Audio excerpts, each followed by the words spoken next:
Movement 1. Harmonizing with pain.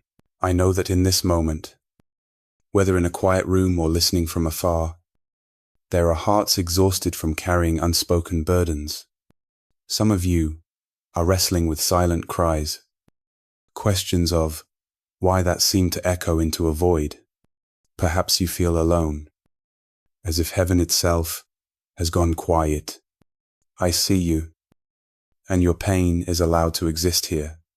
Psalm 4 offers a sacred space where God doesn't demand a cheerful song when your heart is breaking. Instead, He hands us a hymn book that holds even the notes of lament. Today, we embark on a journey together, not to bypass your pain, but to weave it into a melody of truth before God. Answer me when I call. O God of my righteousness. Psalm 4, 1. David's cry shows us that God hears our rawest pleas. Consider Sarah, a young mother who, after losing her job, found solace in whispering Psalm 4's words each night. Her tears became prayers. This week, try reading Psalm 4 aloud, letting your voice carry your heart's weight. Movement 2. Low notes become prayer. Having voiced our pain, we now see how Psalm 4 turns our low notes into a dialogue with God. David doesn't hide his distress, but sings, "How long will you love vain words?" Psalm 4, 2. Confronting his fears before the Lord. This is the power of the Psalms. They give us language to bring our chaos to God. Trusting, He listens.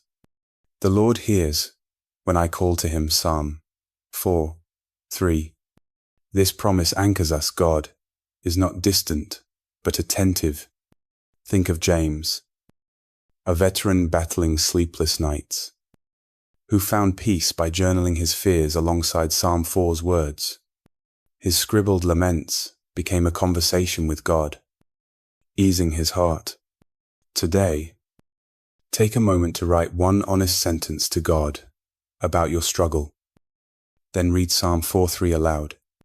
Let it remind you that your voice reaches His ears. Movement 3.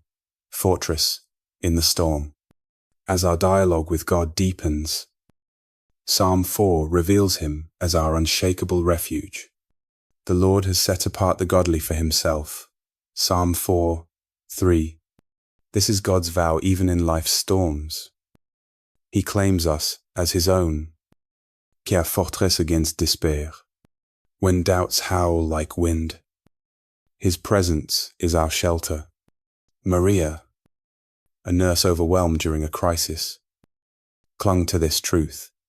Reciting Psalm 4 during her breaks, she found strength to face each shift. Knowing God was her stronghold, her faith didn't erase the chaos, but anchored her through it. To step into this promise, place a small object, a stone or coin in your pocket this week. Each time you touch it, whisper, "God is my fortress," and let Psalm 4:3 steady your heart. Movement 4. Melody of peace. Now, Psalm 4 invites us to rest in God's peace. Even when life feels unsteady, in peace I will both lie down and sleep, for you alone. O Lord, make me dwell in safety. Psalm 4:8. This verse is a melody of trust, sung in defiance of fear. God's peace isn't the absence of trouble, but the presence of His care. Consider Thomas, a student anxious about his future, who began meditating on Psalm 4:8 each evening. Slowly, his racing thoughts quieted, replaced by a calm rooted in God's promise. You, too, can find this rest. Tonight, before bed, read Psalm 4:8 slowly, breathing deeply with each word. Invite God to compose a melody of peace over your heart as you sleep. Movement 5. Coda of unshaken faith. We've journeyed from silent pain to a song of trust. Through Psalm 4, We've learned to voice our laments, dialogue with God, trust His protection, and rest in His peace. Now, we stand together and proclaim, though life's melody falters, I trust You are my conductor. Though darkness surrounds, You are my song. You have put more joy in my heart than they have when their grain and wine abound. Psalm 4:7. This is our coda, unshaken faith in God's goodness, like Anna, who memorized Psalm 4 during a season of grief. Let's carry this song forward. Come to God today. Let Him harmonize your soul and rest in His embrace.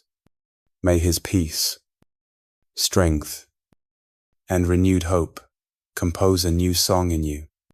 Amen.